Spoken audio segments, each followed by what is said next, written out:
औज़ुबिल्लाहि मिनश्शैतानिर्रजीम बिस्मिल्लाहिर्रहमानिर्रहीम। तमाम देखने सुनने वालों को मेरी तरफ से अस्सलाम वालेकुम और मेरे मैथ अकेडमी यूट्यूब चैनल में खुश आमदीद।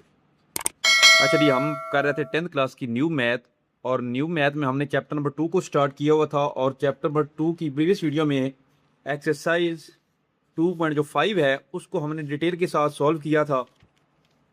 आज की वीडियो में हम करेंगे एक्सरसाइज 2.6 जो कि पेज नंबर 42 पे है। तो इसको सॉल्व करने से पहले जो मेरे चैनल पर फर्स्ट टाइम हैं उनसे मेरी रिक्वेस्ट है कि वो मेरे चैनल को सब्सक्राइब कर दें, लाइक करें और शेयर कर दें। तो हमारे पास एक्सरसाइज 2.6 बेसिकली है क्या, यहाँ पर हम क्वेश्चन पढ़ते हैं, उसके बाद मैं आपको बताता हूँ कि इसमें वो क्या कह रहा है। हमारे पास क्वेश्चन नंबर 1 है। क्वेश्चन नंबर 1 में वो कह रहा है कि make F the subject of the formula. जो एफ है इसको सब्जेक्ट के तौर पर हमने फार्मूले में ऐसे बनाना है कि एफ हमारे पास सब्जेक्ट हो। ठीक हो गया। अब जो हमें फार्मूला दिया गया है डिग्री सेंटीग्रेड का, इसमें जो सी है ये इस वक्त हमारे पास सब्जेक्ट है। हमने जो सब्जेक्ट बनाना है वो इसको बनाना है, एफ को, यानी कि इसमें चेंजिंग करनी है। उसी चेंजिंग को मामले ने क्या करना, बस वो जो है ना, उस चेंजिंग को हमारा सोल्यूशन होगा जो हमने चेंजिंग करनी है। तो यहां पर क्या है, जैसे एक ऐसे समझ लें कि जो मौजूदा फार्मूले हैं उनमें हमने रद्दोबदल करनी है। कैसे? हमारे पास c इज इक्वल टू क्या है, 5/9। यहां पर हमारे पास सब्जेक्ट ये c डिग्री है, इसको हमने f जो है ना इसको सब्जेक्ट बनाते हुए हमने सॉल्व करना है। यानी कि सब्जेक्ट मीन के f को अकेले एक साइड पे कर देना और बाकी सारी वैल्यू को हमने दूसरी साइड पे कर देना है। अब यहां पर देखिए 9 जो है ये यहां पर क्या हो रहा है, डिवाइड हो रहा है इस साइड पे। तो ये इज इक्वल टू कि जब दूसरी साइड पे जाएगा तो ये क्या हो जाएगा, c डिग्री के साथ मल्टीप्लाई हो जाएगा। इसी तरह ये 5 जो है ये मल्टीप्लाई हो रहा है, तो ये इस साइड पे जाकर क्या हो जाएगा, डिवाइड हो जाएगा। इज इक्वल टू इस साइड में हमारे पास एक ये f रह गया और एक हमारे पास ये 32 रह गया। अब अगर यहां पर आप देखें तो ये -32 है, हमने f को तनहा करना है, मतलब अकेले सेपरेट करना है। -32 को इस साइड पे जब लेकर आएंगे, जिसको हमने सब्जेक्ट बनाना है, उसके अलावा बाकी तमाम वैल्यू अदर साइड पे हमने कर देनी। यहां पर माइनस था तो अदर साइड पे जाकर ये क्या हो गया, प्लस हो गया। ठीक हो गया।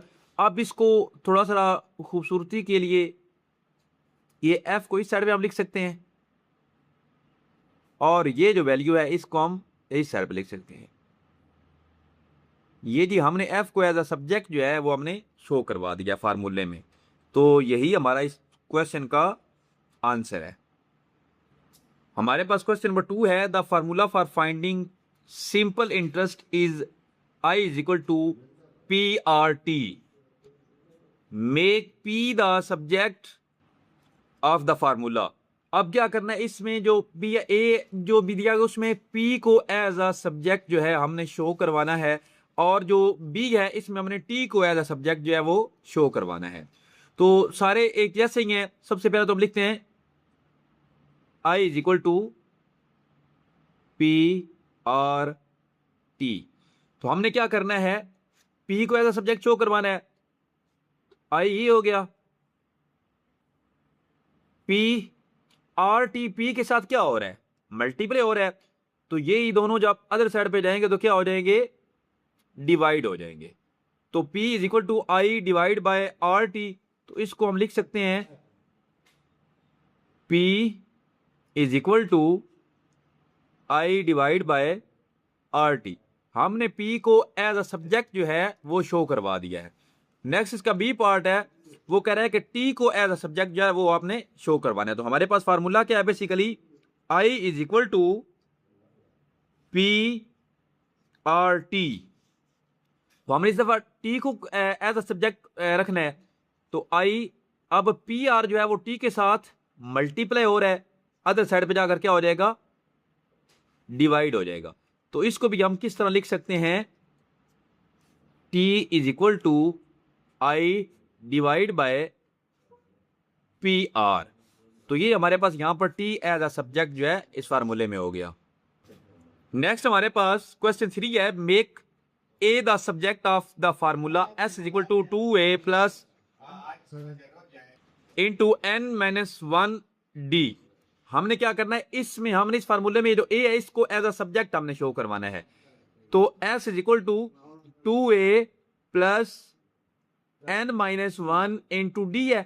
तो यहां पर हम क्या करेंगे, हमने a को एक सब्जेक्ट एज अ सब्जेक्ट हमने शो करवाना है। तो s इस साइड पे ऑलरेडी है, तो ये पूरी वैल्यू प्लस वाली है। जब ये अदर साइड पे जाएगी तो ये क्या हो जाएगी, माइनस वाली हो जाएगी, यानी into n minus 1 into D. तो यहां पर क्या रह गया, 2a। अब हमने सिर्फ a को एज अ सब्जेक्ट रखना है, तो a इस साइड पे रहेगा, ये जो 2 मल्टीप्लाई हो रहा है a के साथ, ये अदर साइड पे जाकर क्या हो जाएगा, ये पूरी वैल्यू पे डिवाइड हो जाएगा, पूरी वैल्यू पे डिवाइड। तो ये एज अ सब्जेक्ट हमारे पास ये आ गया, लेकिन हम इसको थोड़ा सा खूबसूरती के लिए a is equal to s minus n minus 1 into d divide by 2, ये हमारे पास a जो है इस फार्मूले में एज अ सब्जेक्ट जो हमने शो करवा दिया है। नेक्स्ट हमारे पास क्वेश्चन नंबर 4 है, the volume of a cylinder is given by the formula. जो सिलेंडर के वॉल्यूम का फार्मूला है वो हमारे पास क्या है, v is equal to pi r square h. हमने इसमें सब्जेक्ट किसको बनाना है, h को एज अ सब्जेक्ट हमने रखना है। तो v ये हो गया, h हमारा इस साइड पे रहेगा क्योंकि इसको हमने सेपरेट करना है। तो पाई आर स्क्वायर यहां पर h के साथ क्या हो रहा है, मल्टीप्लाई हो रहा है, अदर साइड पे जाकर क्या हो जाएगा, डिवाइड हो जाएगा। ये तो ये एक स्टेप इसका था। तो अब क्या करना है, हमने इसको हम इस तरीके से लिख सकते हैं, h is equal to v divide by pi r square. ये हमारे पास जो h है एज अ सब्जेक्ट जो है हमने इसको फार्मूले में शो करवा दिया है। नेक्स्ट हमारे पास क्वेश्चन नंबर 5 है, the area of a trapezoid is a is equal to 1/2h into b1 plus b2, make h the subject of the formula.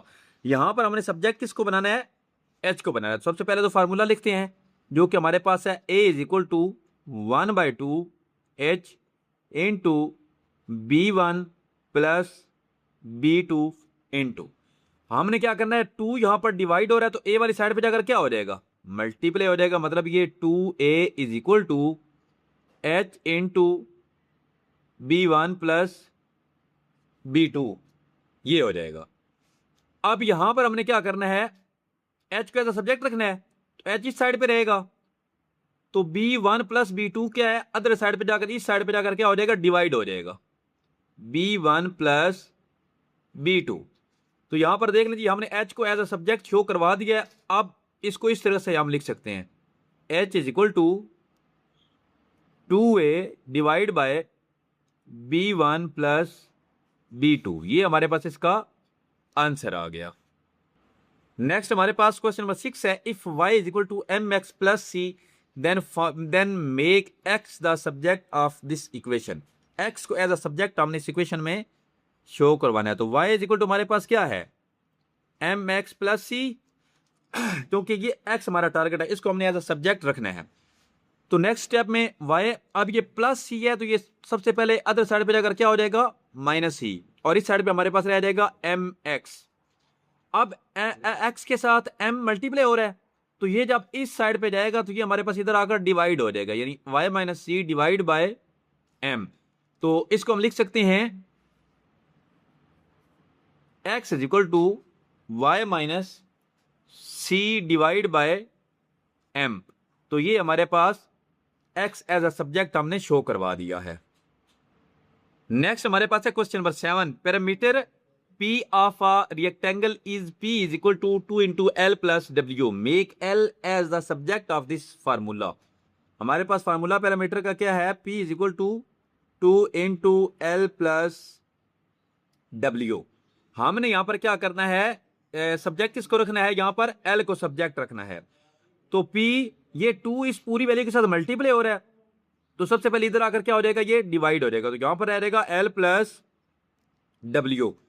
अब अगर आप देखें तो एल डब्ल्यू के साथ क्या हो रहा है, प्लस हो रहा है, तो एल इस साइड पे रहेगा, ये प्लस डब्ल्यू है, अदर साइड पे जाएगा तो क्या हो जाएगा, ये माइनस W हो जाएगा। ठीक हो गया। अब L एक साइड पे हो गया है, तो ये हमारे पास इसका एज अ सब्जेक्ट ये शो हो गया, L is equal to P divide by 2 minus W। तो ये हमारे पास इस क्वेश्चन का आंसर भी आ गया और L एज अ सब्जेक्ट भी हो गया। नेक्स्ट हमारे पास क्वेश्चन नंबर 8 है, the equation of a parabola is y square is equal to 4ax। बड़े इजी है, यानी कि समझने के ये एक मजाक है, तो आपको आसानी से समझ आ जाएगी। Y square is equal to 4ax है, हमारा टारगेट इस वक्त x है, x को हमने एज अ सब्जेक्ट रखना है। तो वाई स्क्वायर ये x के साथ 4a है, तो 4a मल्टीप्लाई हो रहा है, तो ये जब अदर साइड पे आएगा तो क्या हो जाएगा, ये डिवाइड हो जाएगा। क्या हो जाएगा, डिवाइड। तो इसको हम लिख सकते हैं x is equal to y square divide by 4a। ये हमारे पास एज अ सब्जेक्ट आ गया यहां पर x।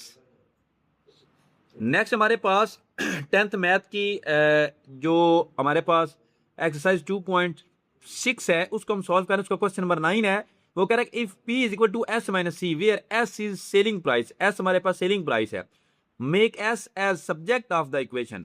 S को एज अ सब्जेक्ट जो है वो हमने शो करवाना है इस फार्मूले में, S माइनस सी वाले फार्मूले में हमने S को शो करवाना है। P ये माइनस सी है, S के साथ अदर साइड पे जाएगा तो क्या हो जाएगा, प्लस सी। यानी कि जिसको हमने सब्जेक्ट बनाना है उसके साथ अगर कुछ मल्टीप्लाई हो रहा है तो वो अदर साइड पे जाकर डिवाइड हो जाएगा, और अगर डिवाइड हो रहा है तो मल्टीप्लाई हो जाएगा। इस तरह अगर उसके साथ प्लस हो रहा है तो अदर साइड पे जाकर माइनस, और अगर माइनस हो रहा है तो अदर साइड पे जाकर प्लस हो जाएगा। तो हमारे पास एक स्टेप में ये आ गया, तो इसको हम लिख सकते हैं S is equal to P plus C. यही हमारा इसका आंसर भी आ गया और S को एज अ सब्जेक्ट भी हमने शो करवा दिया है। नेक्स्ट हमारे पास इस एक्सरसाइज का लास्ट क्वेश्चन है, क्वेश्चन नंबर 10। इसमें कह रहा है कि volume of the cone is, ये अक्सर आप वो कोन खाते भी होंगे, उसी तरह की ये कोन, उसको हम कोन कहते हैं। Cone is V is equal to 1/3 pi r square H। V is equal to 1/3 pi r square, और साथ हमारे पास क्या है, H है। Make H as subject of this formula. इस फार्मूले में जो H है उसको हमने क्या करना है, एज अ सब्जेक्ट जो है वो शो करवाना है। तो V, ये देखिए यहां पर 3 डिवाइड हो रहा है, तो ये अदर साइड पे जाकर क्या हो जाएगा, V के साथ मल्टीप्लाई हो जाएगा। हमने बेसिकली, हमारा टारगेट है हमने H को आजाद करना है, तो H पे सबसे पहले जो डिवाइड हो रहा है तो उसको अदर साइड पे लेकर चले गया। अब नेक्स्ट स्टेप में H के साथ पाई आर स्क्वायर जो है ये दोनों मल्टीप्लाई हो रहे हैं, तो ये जब इस V वाली साइड पे आएंगे तो क्या हो जाएंगे, इधर डिवाइड हो जाएंगे। यहां पर H जो है वो अकेला हो जाएगा, हमने एज अ सब्जेक्ट इसको बनाना था, तो हम इसको खूबसूरती के लिए सब क्वेश्चन हमारा हो गया, बस हम इसकी जो है ना वो थोड़ा चेंज कर रहे हैं, यानी कि H को इधर साइड पे लिख रहे हैं 3V divide by pi r square. तो ये हमारे पास क्या आ गया, ये हमारे पास इसमें ये एज अ सब्जेक्ट H हमने लिख दिया है। उम्मीद है आपको अच्छे से समझ आई होगी, अगर समझ नहीं है तो कमेंट में आप मुझसे पूछ सकते हैं। और एंड पे दोबारा से मेरी रिक्वेस्ट है कि जो मेरे चैनल पर फर्स्ट टाइम है वो मेरे चैनल को सब्सक्राइब भी कर दें, लाइक भी करें और शेयर भी करें। अल्लाह हाफिज।